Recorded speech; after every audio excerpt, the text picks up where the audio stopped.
আত্মীয় স্বজনদের নাম লেখা হয়ে গেল। এরপর হচ্ছে পাড়ার ফ্রেন্ডদের নাম লেখ।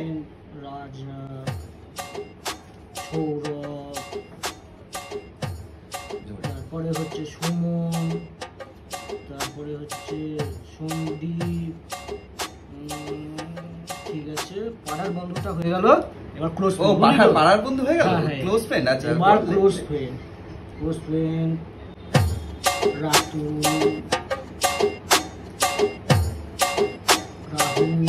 রাহুলও তোর ক্লোজ ফ্রেন্ড? আচ্ছা, তারপরে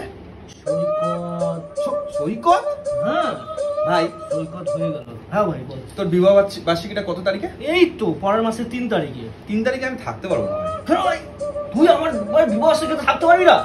তুই আমাকে বলেছিস, তুই আমার নাম লিখেছিস যে তোর বিবাহ বার্ষিকীতে আমি থাকবো কি করে? তুই আমার নামটা লিখেছিস? লিখতাম।